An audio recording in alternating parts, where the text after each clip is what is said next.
A blessed Tuesday morning po sa ating lahat. Good morning, good morning, good morning. Mapagpalang umaga po. Tayo ay dadako sa ating morning devotion. Tayo ay narito na sa huling week nitong topic natin na Virtue in Action, the Quiet Power of a Godly Life. Dito pa rin sa ating Seeking God in the Morning. At tayo ay nasa ating day 23 na. Kasi ito ay 28th journey na topic natin, na series topic. Ayan. Bago tayo magpatuloy sa gawain natin tulad ng dati, hilingin ko po muna ng bawat isa sa atin ay yumuko at manalangin. Ama naming Diyos na makapangyarihan sa lahat, Panginoon, samahan mo po kami muli sa umagang ito sa aming gawain. Nagpapasalamat kami, Panginoon, sa oras na ito na kami ay may pagkakataon na muli magbulay-bulay sa iyong banal na salita. Maraming salamat din, Panginoon, sa iyong paggabay sa amin, sa pagtulong mo sa amin, Panginoon, na kami ay bumangon, na may kasiglahan at kasiyahan. Maraming salamat din, Panginoon, sa magandang araw na pinagkaloob mo sa amin. At tulungan mo, Panginoon, na ang lahat ng aming gagawin sa umagang ito ay magbigay kapurihan sa iyong banal na pangalan. Lalo't higit, Panginoon, hinihiling namin ang iyong presensya, ang iyong gabay sa aming gawain, Panginoon. Ikaw po nawa ang manguna sa iyong lingkod. Tulungan mong, Panginoon, na maibahagi kong yung mga salita ng tama at may karunungan. Patuloy mo ring haplusin at pagalingin ang iyong mga anak na dumaraan sa mga pagkakasakit at mga pagsubok sa buhay. Hinihiling ko rin, Panginoon, ang iyong patuloy na pagpapagaling sa paa ni Daddy. Gayon din po sa akin, Panginoon, sa aking tiyan, gayon din sa tiyan ng aking asawa, Panginoon. Tulungan mo kami na kami ay magkaroon ng maayos na pangangatawan at makapaglingkod sa iyo, Panginoon, ng tama. Dinadalangin din namin, Panginoon, ang iba pang mga mahal namin sa buhay at mga kapatiran na hindi man namin alam ang kanilang pinagdaraan sa mga oras na ito. Ikaw po nawa ang kumaplos at magpagaling sa kanila, tumugon sa kanila, Panginoon, sa kanilang mga pangangailangan.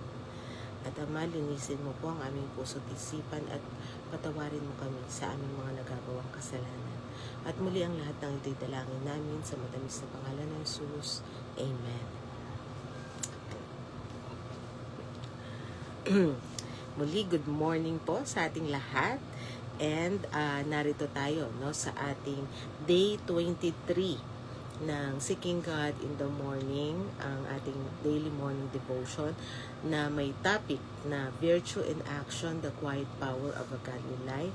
At ito'y naumpisahan natin noong July 1. Kaya malapit na natin itong matapos, no? So, day 23 na tayo, 24, 25, 26, 27, 28. 5 topics na lang para ito ay ating matapos na, no? At maka-move tayo sa another series. Ngayong etong pang day 23 natin na topic, no, tatalakayin natin kung paano magtiwala sa Diyos sa gitna ng mga sitwasyong hindi natin hawak o kontrolado, no? Totoo 'yan, no, sa ating buhay. Marami tayong mga sitwasyon sa buhay natin na hindi natin expected, no? Kahit minsan gaano tayo kagaling magplano, hindi naman laging nangyayari, no, yung pinaplano natin. Minsan merong mga pagkakataon na nagugulat tayo, no? May mga sitwasyon na dumarating na yung plano natin ay hindi natin maitutuloy, no? Tama yung sinabi, no, sa banal na kasulatan, no? Sa tao ang pagpaplano, pero ang pagpapatupad ay sa ating Panginoong Diyos. Kaya napakaganda na iset natin yung mind natin na ang Panginoong Diyos lamang, no, ang may kakayahan na magpatupad ng anumang mga plano natin. Pero paano ba tayo magre-react, no, kung halimbawa ay may mga pagsubok na dumarating sa atin, no? So dito sa ating day 23 na may pinamagatang pagtitiwala sa gitna ng kawalan ng kasiguraduhan or trusting in the midst of uncertainty. Yan po yung title ng ating day 23. Kahapon, no, sa ating day 22, natutunan natin na ang kahalagahan ng pagpapatahimik, no, or peace, no, kapayapaan sa ating isip at yung titiwala natin, no, sa ating Panginoong Diyos. Natutunan natin, no, yung kahalagahan nito ay ang pagtitiwala natin, no, sa ating Panginoong Diyos. Yung pag-upo natin, no, sa kanyang presensya or yung pagiging tahimik natin, no, sa gitna ng mga ingay ng mundong ito. Tayo, pinipili nating manahimik, no, sa presensya ng ating Panginoong Diyos para marinig natin, no, yung kanyang bulong, yung kanyang salita, yung kanyang mensahe, no, sa atin. So ngayon naman dadalhin natin, no, ang kapayapaang iyon, no, sa mga sitwasyon na hindi natin kontrolado at puno ng pangamba, no, para sa ating kinabukasan. Ang Bible verse na ating pagbabatayan ay matatagpuan natin sa Kawikaan, Kapitulo 3, versikulo 5. At ito po yung sinasabi: tumiwala ka sa Panginoon ng buong puso mo at huwag kang manalig sa iyong sariling kaunawaan. Amen. No, trust in the Lord with all your heart and lean not on your own understanding. Na isa ito sa mga paborito kong verse, no. At maraming tao ang may paborito nito, pero minsan, no, hindi hirap tayong i-apply. Yan. Kasi minsan meron tayong pagiging control freak na tinatawag, no. Gusto nating kontrolin lahat ng bagay sa ating buhay, no. Katulad ng kaya tayo minsan, no, nagpaplano tayo. Gusto natin 'yun eh. Wala namang masama sa pagpaplano. Pero kailangan lahat ng mga plano natin, no, kasama natin ang Panginoong Diyos, isama natin siya. Kailangan hilingin natin kay Lord na, Lord, ito yung nasa puso ko ngayon. Kung will mo to, ikaw po nawang magbigay daan. Yan. Ganun yung dapat na hilingin natin sa Panginoong Diyos, no? Isang malaking dahilan, no, ng ating pagkabalisa ay ang ating pagnanais na makontrol ang lahat ng bagay. Yung takbo ng ating negosyo, yung yung trabaho natin, yung kinabukasan natin, kinabukasan ng ating mga anak, no, o yung mga mangyayari bukas, gusto nating kontrolin lahat ng yan. Pero ang totoo, napakaraming bagay sa buhay ang hindi natin kontrolado. Ang quiet power ay ang makikita, no, sa isang tao. Makikita natin sa isang tao kung siya ay may quiet power, kung kaya niyang bitawan yung mga bagay na ninanais niyang malaman or yung ninanais niyang malaman yung buong detalye, no, sa kinabukasan. No? Alam nyo, yung mga tao, no, na gustong-gusto nilang malaman kung ano yung future, no, ito yung mga tao na nagkukulang ng tiwala sa ating Panginoong Diyos. Kasi syempre, gusto nilang malaman kung ano yung future para pwede nilang ibahin yung course, ganon. Ganon yung kanilang gustong mangyari. So, bakit maraming sumisikat ng mga, ano bang tawag doon, yung mga manghuhula or nagpe-predict nung kinabukasan, kasi nga maraming tao, no, yung gustong mag-try, sige nga, ano bang kinabukasan ko, No? Ayaw ipagkatiwala sa ating Panginoong Diyos.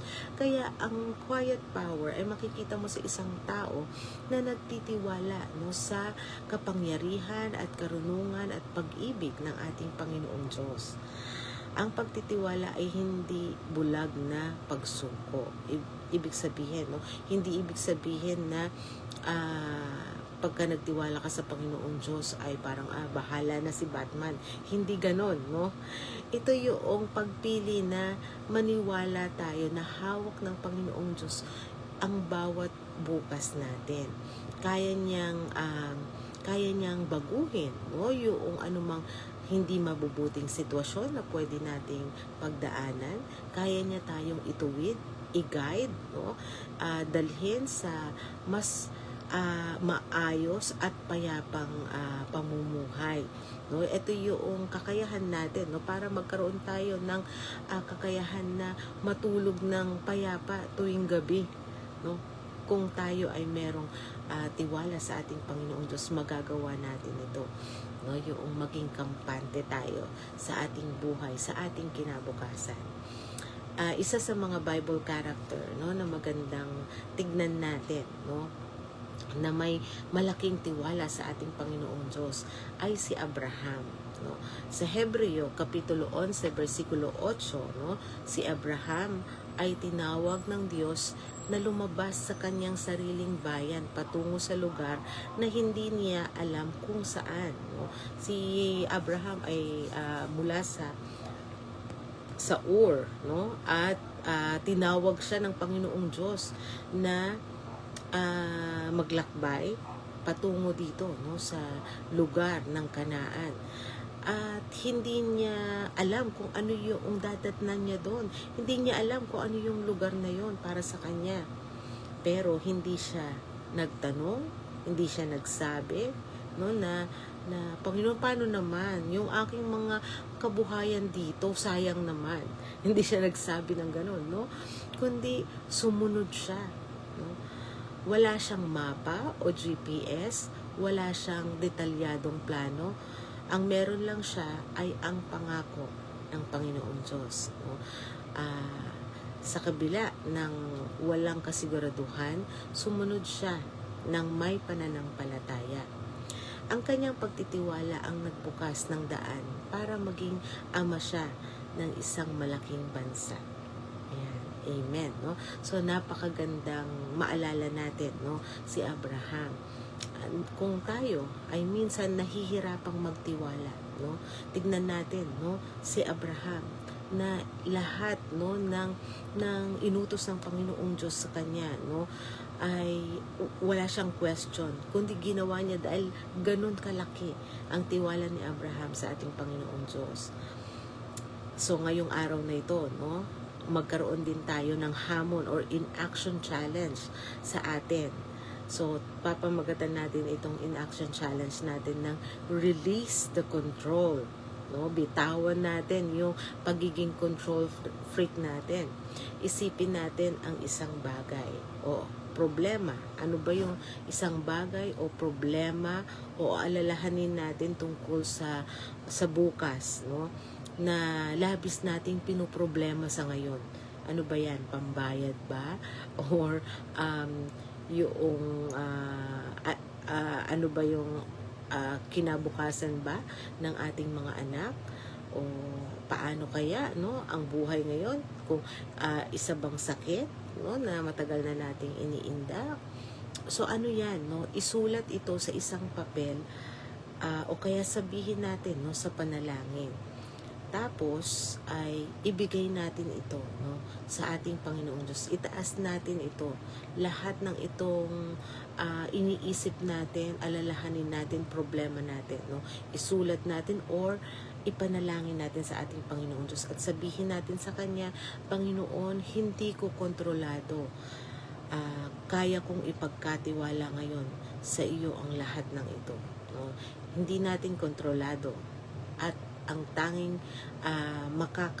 may kaya lang, no, na magkontrol sa lahat ng sitwasyon natin ay ang ating Panginoong Diyos. At ipagkatiwala natin sa Kanya, huwag nating isipin na nag-pray ako sa iyo, bakit hindi mo sinasagot? Bakit hindi pa dumarating, no? Kasi ang pagtitiwala, no, ay kasama, no, yung patient natin ng hihintay, no, sa perfect timing ng ating Panginoong Diyos. Kaya ganun, no, let go lang natin, no, sa ating mga kamay, itaas natin sa ating Panginoon Diyos. Hayaan natin, no, yung mga bigat na yan ay mapalitan ng kapayapaan na nagmumula sa ating Panginoong Diyos. Napakaganda, no, na paalalahanan tayo. Kaya ngayong araw na ito, no, yung kawalan ng kasiguraduhan ay hindi hadlang para tayo ay magkaroon ng kapayapaan. Kapag natuto tayong magtiwala sa ating Panginoong Diyos kaysa sa sarili nating pangunawa, nawawala yung takot sa bukas at napapalitan ito ng tahimik na kapanatagan. Amen, amen. So muli, mapagpalang umaga po, no, sa ating lahat. Napakagandang paalala ito sa bawat isa sa atin. At bago tayo magtapos dito sa ating morning devotion, tayo po ay yumuko at manalangin. Panginoon naming Diyos na makapangyarihan sa lahat, Ama, patawarin mo po kami kung pinipilit namin kontrolin ang mga bagay, sitwasyon sa aming buhay. Tulungan mo kami, Panginoon, na i-let go namin, Panginoon, ang pagkontrol sa aming sarili, sa aming buhay, at ipaubaya namin ito sa iyo. Tulungan mo kami, Panginoon, na sa lahat ng aming mga ginagawa, sa lahat ng aming mga responsibilidad, Panginoon, matanggal ang anumang alalahanin namin at magkaroon kami ng payapang puso at pag-iisip dahil alam namin na Ikaw ang aming Panginoong Diyos na may kakayahang pagandahin, baguhin at iayos ang anumang sitwasyon sa aming buhay hanggang sa aming buhay sa hinaharap. Ikaw po nawa, Panginoon, ang patuloy na makilala at patuloy na maitaas sa aming buhay. At gawin mo po nawa kami laging karapat-dapat, Ama, sa napakadami mo po biyaya at pagpapala sa amin. At muli, ang lahat ng ito idalangin namin sa matamis na pangalan ni Jesus. Amen. Amen. A blessed day po ulit sa bawat isa. And again, to God be all the glory. Take care and God bless.